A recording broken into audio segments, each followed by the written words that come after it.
설날 전야, 본래라면 온 가족이 둘러앉아 웃음꽃을 피워야 할 그날, 한 어머니가 김이 모락모락 나는 명절 음식을 한 상 가득 챙겨 들고 딸네 식구와 함께할 저녁 식사를 기대하며 딸의 집을 찾았습니다. 따뜻한 재회를 꿈꿨던 그녀가 마주한 현실은 참담했습니다. 딸은 찬밥 신세였고 손주는 구박을 당하고 있었으며 자신이 정성스레 해온 음식은 식탁 한 구석에 처박혀 아무도 거들떠보지 않았습니다. 시댁 식구들은 차가운 눈빛으로 방관했고 사위는 꿀먹은 벙어리처럼 침묵하며 아내를 감싸주는 말 한마디 없었습니다. 그날 입으로 넘긴 건 밥이었지만 목구멍으로 삼킨 건 서러움이었습니다. 그녀는 그 자리에서 아무 말도 하지 않았습니다. 그날 밤 딸과 손주를 데리고 그 집을 나왔습니다. 다음 날인 설날 아침 그녀는 옷을 단정히 차려입고 선물 세트를 들고 다시 사돈댁을 찾았습니다. 그리고 모든 식구가 모인 앞에서 8가지 규칙을 선언했습니다. 고함도 욕설도 아니었습니다. 그저 한마디 한마디가 사람들의 폐부를 찌르는 말들이었습니다. 도대체 그 8가지 규칙은 무엇이었으며 어떻게 말했기에 좌중을 압도해 입을 다물게 했을까요? 오늘 이 영상에서는 한 어머니가 가장 부드러운 어조로 딸의 인생을 지켜내는 과정을 함께 보시겠습니다. 제 이름은 박명자, 올해 68입니다. 예전에는 시장에서 30년 넘게 족발과 순대를 팔았습니다. 발바닥엔 굳은 살이 층층이 박혔지요. 남들은 명절이라고 쉴 때 저는 제일 바빴습니다. 족발 삶는 솥, 순대 찌는 솥 앞에서 아침부터 밤늦게까지 일하느라 가족들과 따뜻한 밥 한 끼 제대로 먹을 틈이 없었습니다. 이제 은퇴했으니 천천히 요리하고 천천히 명절을 보내자. 원래는 그렇게 생각했습니다. 오늘은 설날 전날입니다. 새벽같이 일어나 오시도 안 되어 주방 불을 켰습니다. 녹두전과 동그랑땡을 부치고 갈비찜을 안치고 잡채를 버무리고 마지막으로 딸 지은이가 제일 좋아하는 식혜를 한 솥 끓였습니다. 지은이는 매년 엄마가 해준 식혜가 제일 맛있다며 엄마 냄새가 난다고 했죠. 지은이는 올해 40입니다. 가정을 꾸려 분당으로 시집간 지 7년이 넘었습니다. 매년 시댁에서 명절을 보내는 걸 두고 저도 별말 안 했습니다. 물러설 땐 물러서야지. 늙어서 욕심부리면 안 된다고 생각했으니까요. 하지만 며칠 전 딸에게 전화가 왔을 때 기어들어가는 목소리로 엄마, 음식 너무 많이 하지 마. 시댁에서 출장 뷔페 불렀대 라고 하더군요. 저는 웃으며 알겠다고, 나도 좀 편하게 있겠다고 대답했지만 전화를 끊고 묵묵히 장을 봤습니다. 이 음식들은 남들에게 먹이려는 게 아닙니다. 내 딸이 누구에게 시집을 갔든 여전히 내 귀한 딸이라는 걸 나 스스로 잊지 않기 위해서였습니다. 아침 9시 반, 저는 묵직한 보냉 가방 2개를 들고 집을 나섰습니다. 서울의 겨울바람은 칼날 같았습니다. 모자를 푹 눌러쓰고 가장 두꺼운 패딩 점퍼를 입었습니다. 지하철과 버스를 갈아타는 동안에도 가방 속 음식은 여전히 따뜻했습니다. 10,000원 버스 안에서 저는 음식 냄새가 벨까봐 가방을 품에 꼭 안고 서 있었습니다. 참기름 냄새와 육수 냄새가 뒤섞여 가슴 속에 맺힌 응어리처럼 식지 않고 뜨겁게 끓어올랐습니다. 분당 사돈댁에 도착하니 11시가 다 되었습니다. 딸내는 시부모님이 사는 3층 단독주택의 3층에 새들어 살고 있었습니다. 현관에는 삐뚤게 붙은 입춘대길 글씨가 보였습니다. 초인종을 눌렀지만 인기척이 없어 2번, 3번 누르니 그제야 위층에서 소리가 들렸습니다. 잠시 후 문을 연 건 외손자 민준이었습니다. 할머니, 아이가 제 품에 안겼습니다. 저는 한 손엔 음식을, 한 손으론 아이를 안으며 작게 물었습니다.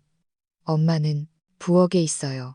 아빠는 아래층에서 할머니랑 전기밥솥 고치고 있고요. 아이가 문을 열어주며 말했습니다. 집안엔 명절 분위기랄 게 없었습니다. 거실 테이블엔 먹다만 한과 상자와 음료수 병들이 널려 있고 TV에선 시사대담 프로그램이 시끄럽게 울리고 있었습니다. 안사돈은 소파에 앉아 손톱을 깎고 있다가 저를 보고는 고개만 까딱하며 오셨어요? 한마디가 전부였습니다. 저도 웃으며 목례를 하고 부엌으로 들어갔습니다. 지은이는 저를 등지고 채소를 씻고 있었습니다. 머리는 대충 집게 핀으로 올렸고 소매는 걷어붙였지만 물에 젖어 축축했습니다. 전기밥솥과 가스레인지 주변은 전쟁터 같았습니다. 엄마 왔어? 딸이 놀란 듯 뒤를 돌아보았습니다. 뭐 이렇게 많이 가져왔어. 무겁게. 그냥 몇 가지 반찬 좀 했지. 손이 노는 꼴을 못 보잖니. 제가 덤덤하게 말하자 딸이 목소리를 낮추며 말했습니다. 그냥 오지 말라니까. 어차피 다들 출장 뷔페 시켰다고 안 먹을 텐데. 딸은 현관 쪽을 눈치 보며 말했습니다. 저는 가방을 내려놓고 열어보았습니다. 안경에 김이 서렸습니다.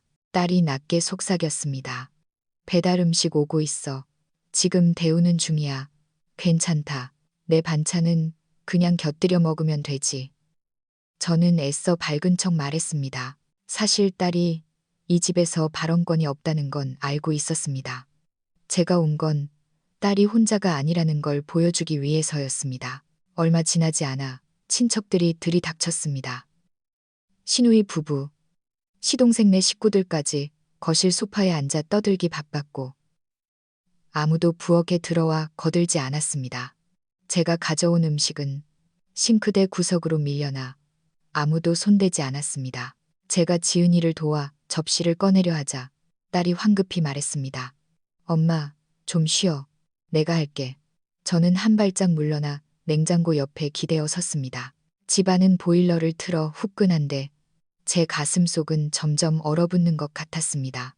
민준이가 직접 그린 토끼 그림을 들고 뛰어왔습니다. 아빠, 나 이거 현관에 붙일래. 사위인 성우는 고개도 들지 않고 말했습니다. 나중에 해. 정신 사나우니까 뛰지 말고.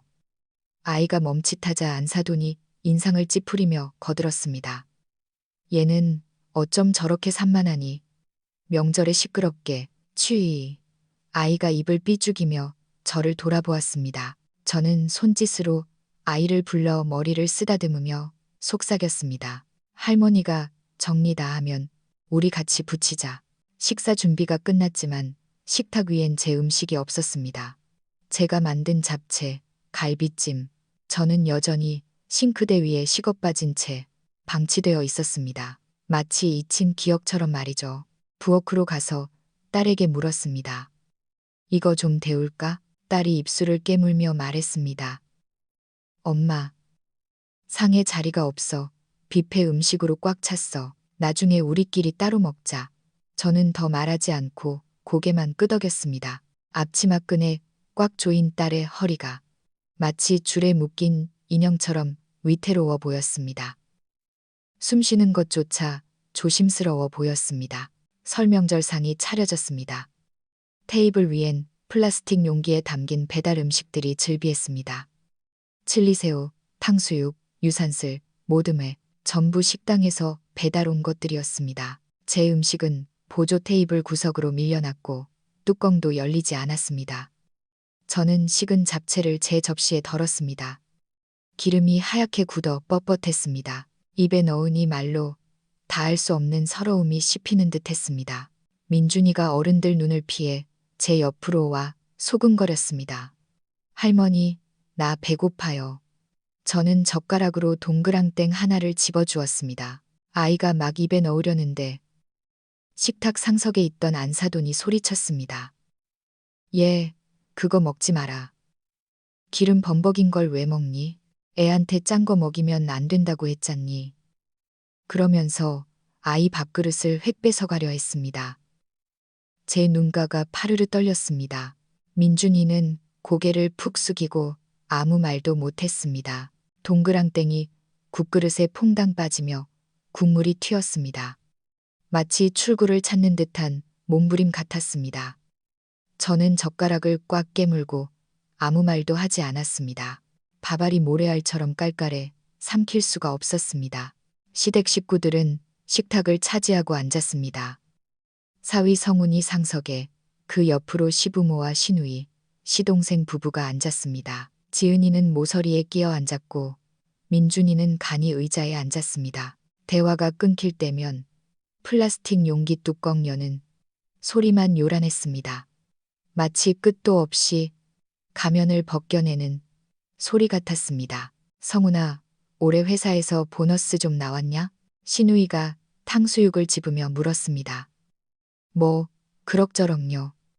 성훈이 웃자 안사돈이 바로 말을 받았습니다. 그 돈 다 이 집구석에 들어가는 거 아니냐. 식구 셋 먹여 살리느라 우리 아들이 고생이 많지. 지 용돈이나 제대로 쓰겠어. 말을 마치며 지은이를 힐끔 쳐다보았습니다.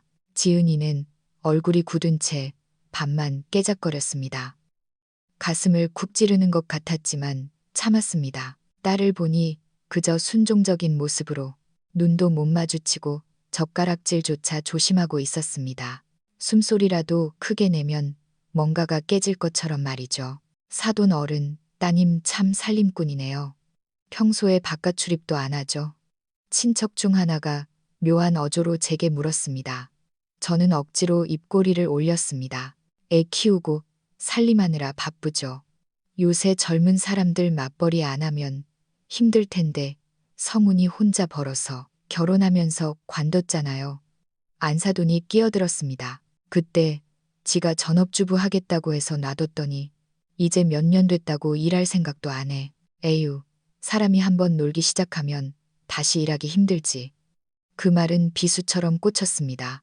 딸을 쳐다보니 입가가 굳어있고 젓가락이 허공에서 멈칫했습니다. 민준이가 뭐라고 말하려 하자 사위가 아이 소매를 잡아당기며 어른들 말씀하시는데 끼어들지 마 라고 핀잔을 주더군요.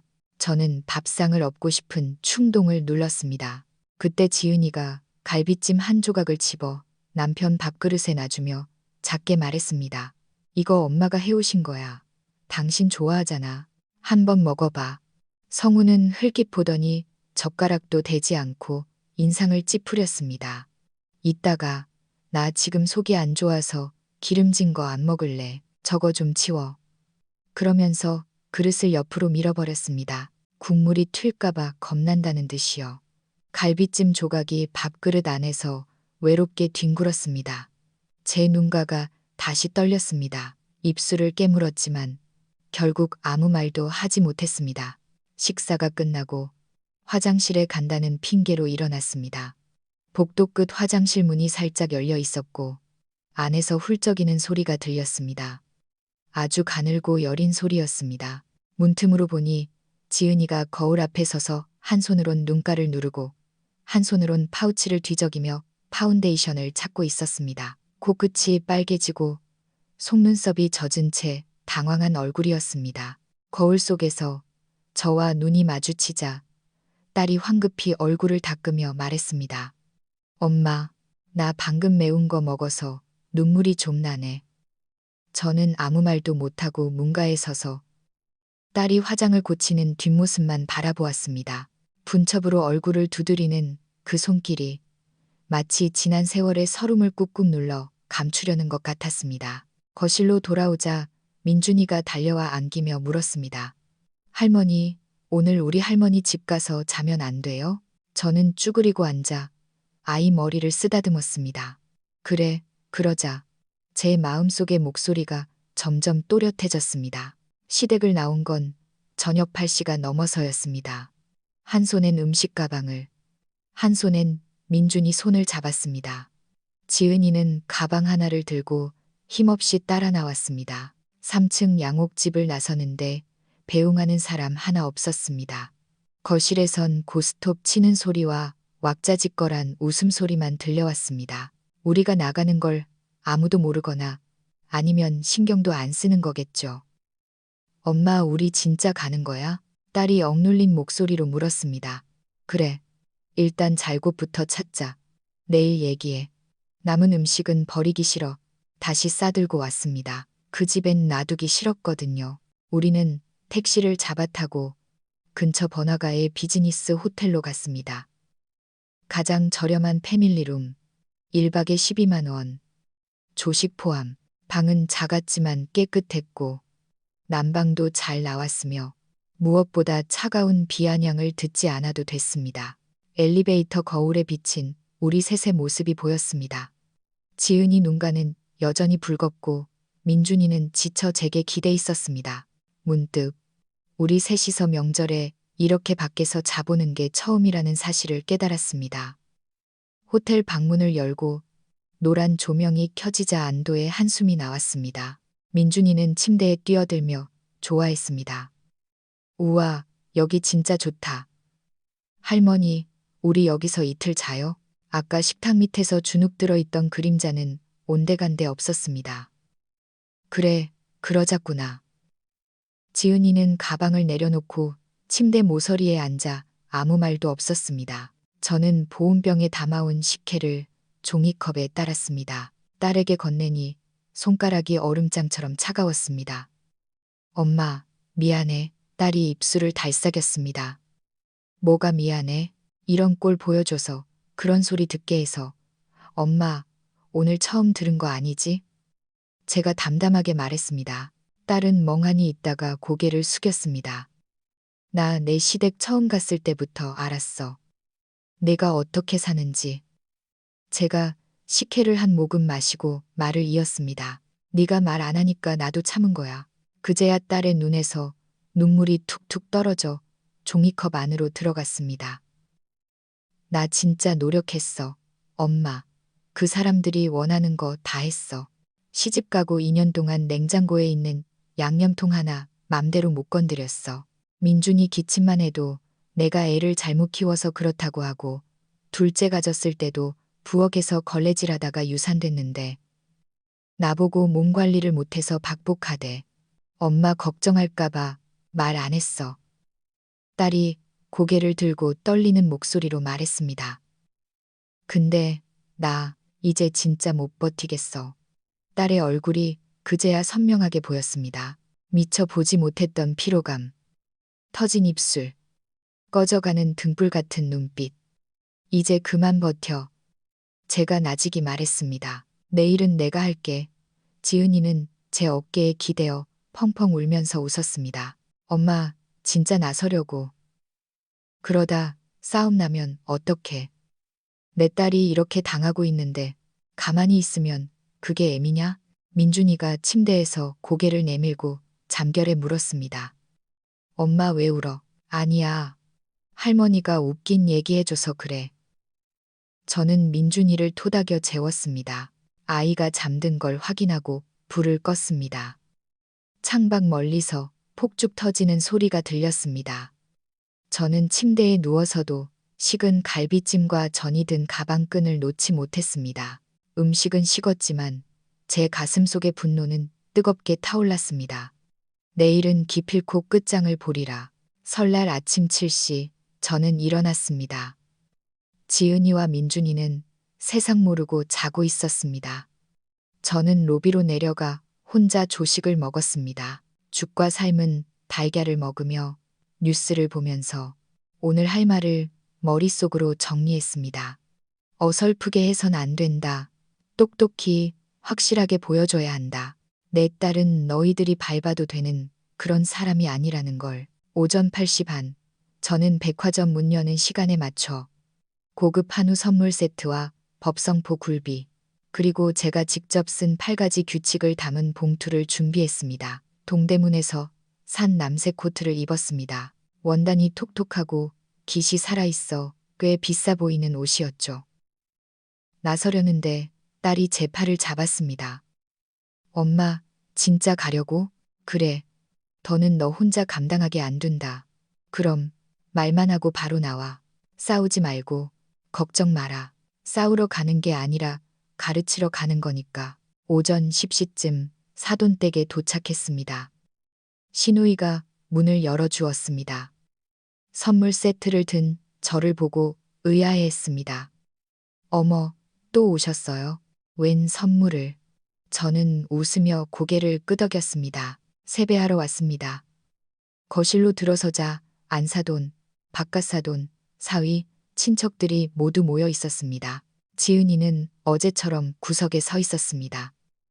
저는 테이블 위에 선물 세트를 내려놓고 봉투를 꺼냈습니다. 헛기침을 한 번 하고 입을 열었습니다. 오늘은 설날입니다. 저는 지은이 엄마로서 싸우러 온 게 아니라 확실히 짚고 넘어가러 왔습니다. 거실이 순식간에 조용해졌습니다. TV 소리마저 작게 느껴졌습니다. 사람 사는데 규칙이 없으면 엉망이 됩니다. 제가 이 8가지 규칙을 정한 건 기싸움 하자는 게 아닙니다. 앞으로 다 같이 잘 살자고 하는 겁니다. 듣고 안 듣고는 자유지만 오늘 제 할 말은 다 하겠습니다. 저는 봉투에서 종이를 꺼내 한 줄 한 줄 읽어 내려갔습니다. 첫째, 돈은 확실히. 지은이가 다시 복직하면 월급은 전액 본인이 관리합니다. 생활비 통장을 따로 만들어 투명하게 관리하고 김서방도 똑같이 내야 합니다. 저는 아무도 쳐다보지 않고 글자만 봤습니다. 둘째, 책임은 공평하게 집안일, 육아, 장보기, 청소 모두 분담합니다. 지은이한테만 떠넘기지 마세요. 김서방이나 사돈댁 식구들이 안 할 거면 말도 꺼내지 마세요. 안사돈의 얼굴에서 웃음기가 사라지는 게 보였습니다. 셋째, 말은 곱게. 오늘부터 누구든 지은이에게 비꼬거나 막말하지 마세요. 손주도 제 자식입니다. 애 기죽이는 소리, 가정교육 운운하는 소리 그만하세요. 누군가 헛기침했지만 저는 멈추지 않았습니다. 넷째, 친정 나들이. 지은이는 다시 이 집에 들어와 살지 않을 겁니다. 손주 보고 싶으면 시간 정해서 보세요. 불쑥 찾아오거나 간섭하지 마세요. 다섯째, 밥은 따뜻하게. 명절은 번갈아 셉니다. 며느리는 식모가 아니고 사위도 손님 아닙니다. 밥상에 며느리와 손주 자리 똑바로 만드세요. 여섯째, 휴가는 공평하게. 아이 아프거나 급한 일 생기면 김서방이 책임지세요. 무조건 지은이가 휴가 내는 거 안 됩니다. 일곱째, 간섭 금지. 부부 돈 관리에 시댁이 이래라 저래라 하지 말고 친정일에도 참견 마세요. 밖에서 며느리 흉보지 마시고요. 잠시 숨을 고르고 마지막 조항을 읽었습니다. 여덟째, 효도는 각자. 지은이는 효녀지만 효도가 희생은 아닙니다. 어르신들도 자식한테 감정 쓰레기통 취급하거나 도덕적으로 퇴사매지 마세요. 종이를 접어 봉투에 넣었습니다. 이 8가지 여러분을 바꾸려고 하는 말 아닙니다. 오늘부터 내 딸은 내가 지키겠다는 선전포고입니다. 더는 혼자 참게 두지 않겠습니다. 거실은 장례식장처럼 고요했습니다. 사위는 고개를 숙이고 있었고 안사돈은 생선 가시가 걸린 사람처럼 입만 뻥긋거렸습니다. 저는 시계를 보고 가방을 챙겼습니다. 할 말 끝났으니 가보겠습니다. 새해 복 많이 받으세요. 돌아서는데 문가에 선 지은이의 눈이 빨개져 있었습니다. 하지만 눈물은 흘리지 않았습니다. 입술이 움직였지만 소리는 나지 않았습니다. 하지만 저는 알았습니다. 다 들었다는 걸. 현관을 나서는데 햇살이 좋았습니다. 날은 찼지만 제 몸엔 바람 한 점 들어오지 않는 기분이었습니다. 저는 호텔로 가지 않고 근처 공원 정자에 앉았습니다. 손에 쥔 봉투가 구겨져 있었습니다. 말은 다 했지만 그 밑바닥에 깔린 아픔은 저만 아는 것이었습니다. 1. 돈 문제. 결혼 초 둘 다 박봉이었습니다. 지은이 250, 사위 350 정도 벌 때였죠. 각자 생활비 내기로 해놓고 시어머니가 전기세 올랐다. 아버님 병원비 모자란다. 할 때마다 지은이가 몰래 100만 원씩 보냈더군요. 카드값이 300만 원이나 연체된 걸 보고 물었더니 기저귀값, 학원비 메꾸느라 그랬답니다. 그때 억장이 무너졌지만 참았습니다. 2. 가사 분담. 민준이 낳고 산후조리 2주도 못 채우고 내려와 밥하고 청소했답니다. 시어머니 감기 기운 있다고 물 만지지 말라면서요. 사위는 라면 하나 못 끓인다고 손 하나 까딱 안 했고요. 지은이가 몰래 말하더군요. 설거지하면서 울었다고. 물이 너무 뜨거운데 일부러 찬물 안 틀었대요. 손이라도 아프면 마음 아픈 게 좀 잊힐까 봐서 3. 막말. 민준이가 3살 때 전단지 뒷면에 괴물을 그렸어요.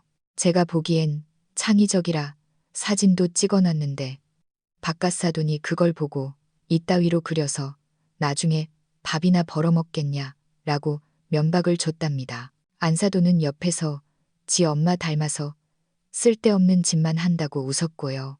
그때의 민준이 눈빛이 죽어가는 걸 저는 사진으로만 봤습니다. 4. 주거 문제. 결혼하면 분가시켜 준다더니 7년을 얹혀 살았습니다. 속옷 한 장 사는 것도 눈치 보고 빨래도 옥상에 맘대로 못 널었대요. 친척들이 보고 흉본다고요. 자기 서랍장이 딱 한 칸인데 그것도 시동생이 쓰던 낡은 책상 서랍 한 칸 빌려 쓴다더군요. 기가 막혀서 웃음만 나왔습니다. 5. 밥상 차별. 제가 처음 사돈댁 간 날 제가 해간 닭백숙은 쳐다도 안 보고 배달시킨 족발만 먹으면서 요새 며느리들 편해졌다고 비꼬더군요. 지은이는 접시 치우느라 바쁘고 그 닭백숙은 결국 제가 집에 가져와서 데워 먹었습니다. 국물을 삼키며 생각했죠. 정성이라는 것도 사람 봐가면서 해야 하는구나. 6. 독박 육아. 민준이 39도 고열 날 때 사위한테 전화했더니 회사 송년회라 못 가 하고 끊었답니다. 지은이 혼자 애 업고 응급실 뛰어가서 의사가 아빠는 어디 갔냐고 묻는데도 울지도 않고 혼자 다 처리했대요. 7. 친정간섭. 제가 담낭 수술 받고 입원했을 때 지은이가 몰래 병문안 왔는데 시어머니가 전화해서 소리 질렀대요. 네, 엄마 보험 들어놔서 간병인 쓰면 되는데 왜 네가 가서 유난이냐. 우리 집 일에는 그렇게 정성을 쏟아봐라. 지은이가 울면서 엄마 미안해. 내일은 못 와 하는데 제가 뭐라고 합니까? 괜찮다고 웃어줄 수밖에요. 8. 감정노동. 지은이가 시어머니 입맛 맞추려고 매생이국, 보리굴비 별걸 다 해드려도 한 숟갈 뜨고는 짜다, 비리다 타박만 했답니다. 그러고는 동네방네 며느리가 요리를 못해서 밥을 못 먹겠다고 소문을 냈대요. 그건 음식이 맛없는 게 아니라 며느리를 가족으로 인정하기 싫어서 부리는 심술인 걸 알면서도 당한 거죠. 정자에 앉아 봉투를 폈다 접었다 했습니다. 어젯밤 화장실 조명 아래서 꾹꾹 눌러 쓴 글씨. 8가지 규칙이 대단한 건 아닙니다. 그저 입 밖으로 낼 용기가 필요했을 뿐이죠. 그들이 변할 거라 기대하지 않습니다. 사람은 쉽게 안 변하니까요. 하지만 적어도 내 딸이 기댈 곳이 있다는 건 보여줬습니다. 침묵이 가장 큰 배신이라는 걸 뒤늦게 깨달았습니다. 호텔로 돌아가지 않고 제 집으로 갔습니다. 남편 보낸 지 10수년, 낡은 아파트지만 이곳의 고요함이 좋았습니다. 다음 날 아침, 지은이에게 문자가 왔습니다. 엄마, 나 오늘 말할 거야. 저는 짧게 답했습니다. 그래, 엄마 여기 있다. 오후 늦게 딸이 왔습니다. 민준이를 방에 들여보내고 식탁에 앉았습니다. 얼굴이 창백했습니다. 물 한 잔을 주니 손을 덜덜 떨며 받았습니다. 말했어? 딸이 고개를 끄덕였습니다. 응. 나 그 집 다시 안 들어간다고 했어. 엄마가 말한 규칙들 동의 안 하면 이혼하겠다고 했어. 가슴이 철렁했습니다. 뭐라더냐? 처음엔 웃더라. 나보고 엄마한테 세뇌당했냐고, 미쳤냐고. 요즘 여자들 다 그렇게 사는데 유난 떤다고. 저는 입술을 깨물고 듣기만 했습니다. 나 안 싸웠어. 그냥 차분하게 말했어. 우리 둘 사이 경계 정하지 않으면 나 안 돌아간다고. 그랬더니 남편이 내가 나가서 얼마나 버티나 보자고 비웃더라. 그래서 내가 그랬어. 그래, 두고 봐. 누가 더 아쉬운지. 엄마, 나 그 말 하는데 손발이 다 저렸어. 결혼 7년 동안 남편한테 아니라고 말해본 적이 없었어. 근데 뵙고 나니까 속이 뻥 뚫리더라. 딸의 눈빛이 달라져 있었습니다. 더는 주눅든 눈이 아니었습니다. 엄마가 첫마디 떼주니까 나도 할 수 있겠더라고. 저는 딸의 손등을 토닥였습니다. 잘했다. 네가 뱉었으면 끝까지 밀고 나가. 다음 날 지은이는 제 집에서 노트북을 켜고 엑셀 파일을 열었습니다. 엄마, 가계부 싹 다시 정리할 거야. 주택담보대출이자, 관리비, 생활비, 교육비, 하나하나 꼼꼼히 적어 내려갔습니다. 마치 자신을 지킬 갑옷을 짜는 것처럼요. 엄마, 예전에 아빠랑 돈 계산 정확히 했어? 내 아빠 성격 알잖아. 돈 얘기 꺼내면 자기를 의심하냐고 화부터 냈지. 성훈 씨도 그래. 근데 나 이제 오해받는 거 안 무서워. 이용당하는 것보단 이기적이라고 욕먹는 게 나아. 그리고는 또 한 줄을 적었습니다. 가사 분담표, 구글 캘린더 공유, 요리, 설거지, 청소, 육아, 요일별 지정. 점심때 사위를 불러내 카페에서 만났습니다. 딸이 만든 생활 공동 합의서를 들고 나갔죠.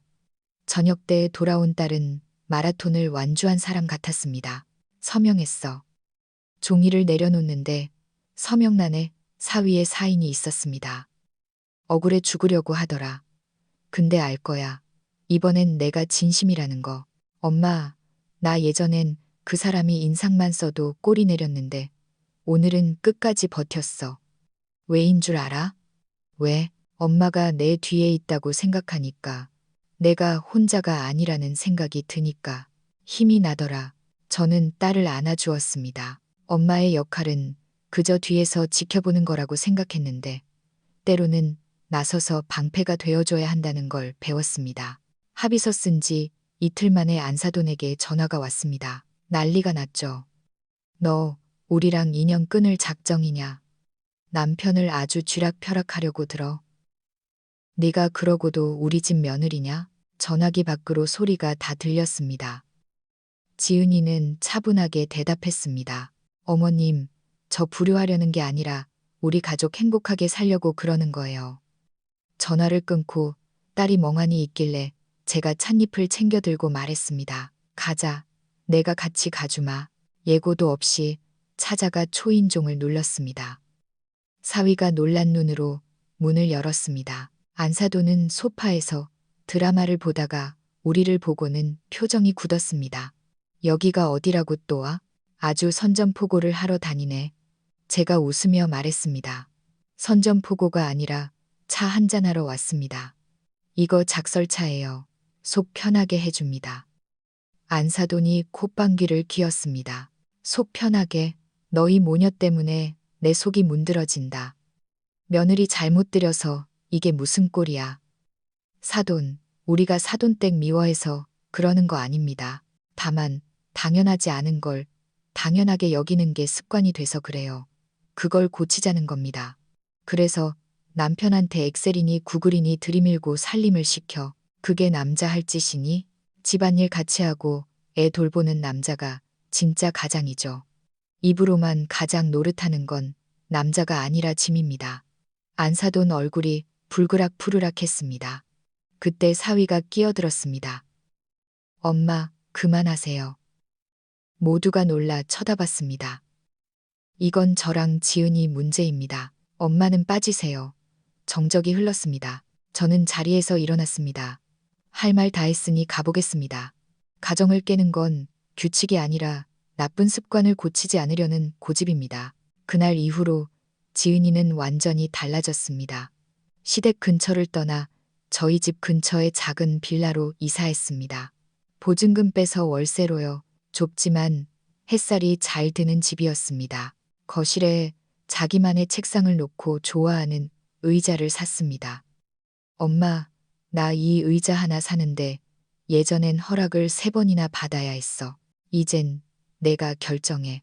사위는 처음엔 구글 캘린더 알람에 적응 못하고 화도 냈지만 지은이가 밥 안 차려주면 자기가 알아서 라면이라도 끓여 먹어야 한다는 걸 깨달았습니다.